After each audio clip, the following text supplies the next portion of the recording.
12 फरवरी सुख समृद्धि प्रदान करने वाली महाजया एकादशी बना शुभ संयोग।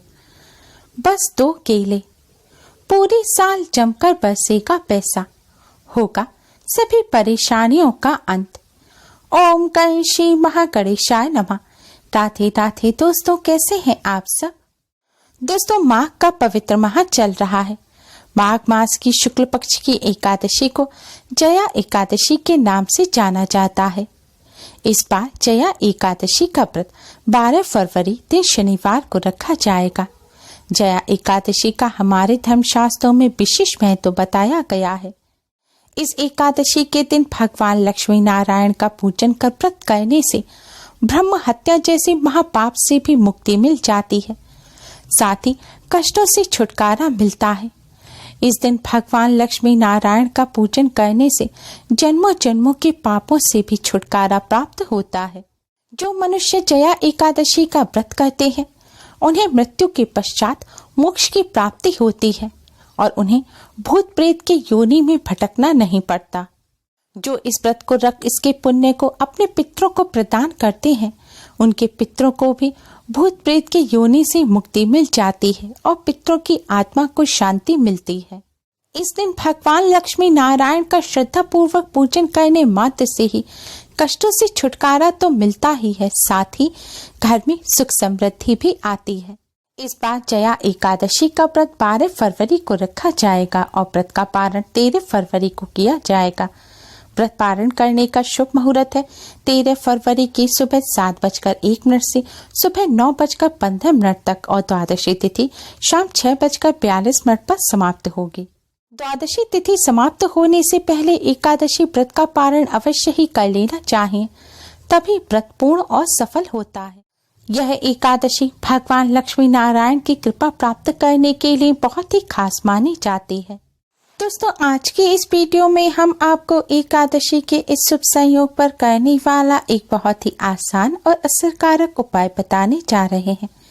इस उपाय को करने से भगवान लक्ष्मी नारायण की असीम कृपा प्राप्त होती है।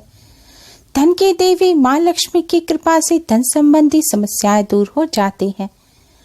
भगवान लक्ष्मी नारायण की कृपा से कष्टों से छुटकारा तो मिलता ही है, साथ ही मनचाहा वरदान प्राप्त होता है और घर में सुख समृद्धि आती है।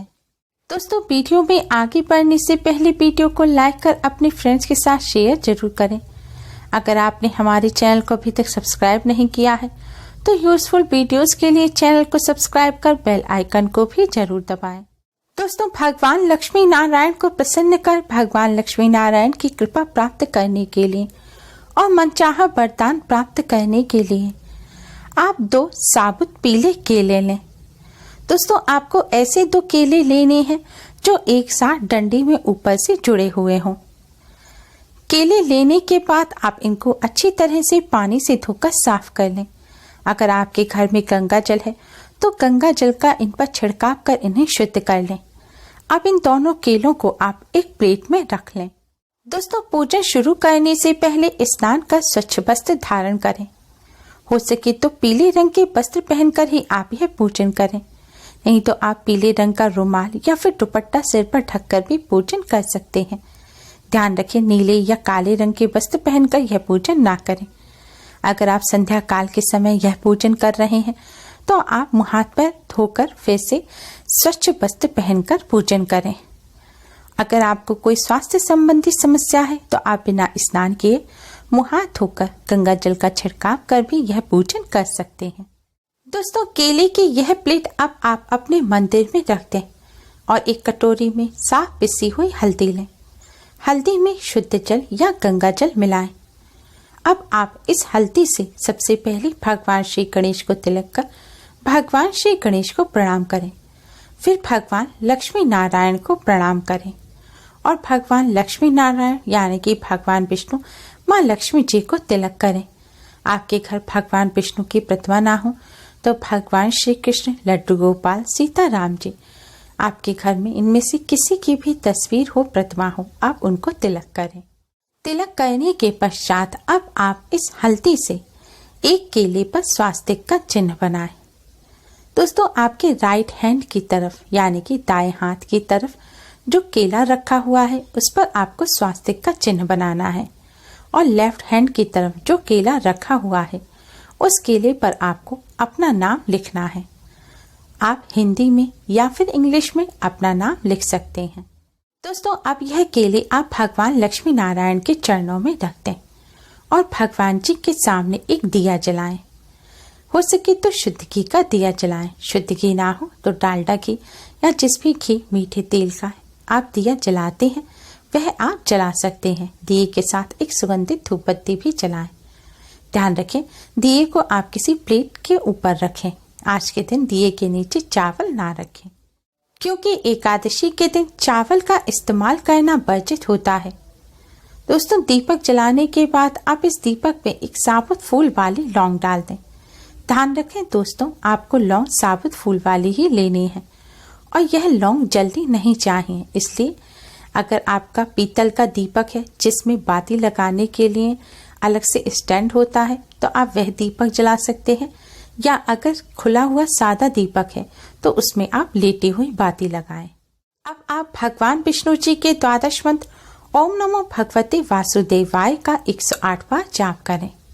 अगर तुलसी की माला हो तो इस मंत्र का आप तुलसी की माला पर जाप करें।